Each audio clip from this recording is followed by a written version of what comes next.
Mango ಉತ್ಸವ ಮತ್ತೆ ಬಂದಿದೆ. ಇನ್ನೂ ದೊಡ್ಡದಾಗಿ, ಇನ್ನೂ ರುಚಿಯಾಗಿ. ಇಲ್ಲಿ ನಿಮ್ಗೆ ಸಿಗೋದು 100ಕ್ಕೂ ಹೆಚ್ಚು ಮಾವಿನ ತಿನಿಸುಗಳು. ಮ್ಯಾಂಗೋ ಸಾಗು ಇಂದ ಮ್ಯಾಂಗೋ ಬಜ್ಜಿವರೆಗೆ, ಮ್ಯಾಂಗೋ ಹಲ್ವಾಯಿ ಇಂದ ಮ್ಯಾಂಗೋ ಕುನಾಫಾವರೆಗೆ. ಪ್ರತಿ ತಿನಿಸು ಮಾವಿನ ರುಚಿಯಿಂದ ತುಂಬಿರುತ್ತೆ. ರೈತರು ತೋಟದಿಂದ ನೇರವಾಗಿ ತಂದ ಹಣ್ಣುಗಳು ನೀವು ಸ್ವತಃ ನೋಡಿ ಆಯ್ಕೆ ಮಾಡಿಕೊಂಡು ಕೊಂಡುಕೊಳ್ಳಬಹುದು. ಮಕ್ಕಳು, ಸ್ನೇಹಿತರು, ಕುಟುಂಬದ ಜೊತೆ ಬಂದು ಒಳ್ಳೆಯ ಸಮಯ ಕಳೆಯಬಹುದು. ಪ್ರತಿ ದಿನವೂ ವಿಶೇಷ ಕಾರ್ಯಕ್ರಮಗಳಿವೆ. April 23 bhajan clubbing, Parvaah the band.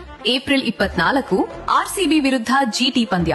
RCB fan park ಜೊತೆ ಲೈವ್ ಸ್ಟ್ರೀಮಿಂಗ್, ಫೋಟೋ ಬೂತ್ಗಳು, ಫೇಸ್ ಪೇಂಟಿಂಗ್, ರುಚಿಕರ ಆಹಾರ ಸ್ಟಾಲ್ಗಳು. ಏಪ್ರಿಲ್ 25 ನಮ್ಮ ರಾಗ ಮೈಸೂರು ವತಿಯಿಂದ ಫೋಕ್ ಫ್ಯೂಷನ್ ಬ್ಯಾಂಡ್. ಏಪ್ರಿಲ್ 26 ಖ್ಯಾತ ಗಾಯಕ ಕಡಬಗೆರೆ ಮುನಿರಾಜು ಅವರಿಂದ ಭವಾರಸಧಾರೆ ಕಾರ್ಯಕ್ರಮ. ಪ್ರತಿ ದಿನವೂ ಹೊಸ ಎನರ್ಜಿ, ಹೊಸ ಅನುಭವ. ಮೆಟ್ರೋ ಇಳಿದ ಮೇಲೆ ಕೆಲವೇ ನಿಮಿಷಗಳಲ್ಲಿ ಇಲ್ಲಿ ಬರಬಹುದು. ಇದು ನಡೆಯೋದು ಬಸವನಗುಡಿ ನ್ಯಾಷನಲ್ ಕಾಲೇಜ್ ಗ್ರೌಂಡ್ ಹತ್ತಿರ. ಏಪ್ರಿಲ್ 23ರಿಂದ 26ವರೆಗೆ ಬೆಳಿಗ್ಗೆ 11ರಿಂದ ರಾತ್ರಿ 10ವರೆಗೆ. ಮತ್ತೆ ಮುಖ್ಯ ವಿಷಯ, ಎಂಟ್ರಿ ಫೀ ಇಲ್ಲ, ಪೂರ್ಣವಾಗಿ ಫ್ರೀ ಎಂಟ್ರಿ. ವಾಸವಿ ಕಾಂಡಿಮೆಂಟ್ಸ್ ವತಿಯಿಂದ ಬ್ಯಾಂಗ್ಳೂರು ಮ್ಯಾಂಗೋ ಉತ್ಸವ. ಮಾವಿನ ರುಚಿಗೆ ಬನ್ನಿ, ಒಂದು ದಿನ ಇಲ್ಲೇ ಕಳೆಯಿರಿ. ಈ ಅವಕಾಶ ಮಿಸ್ ಮಾಡಬೇಡಿ.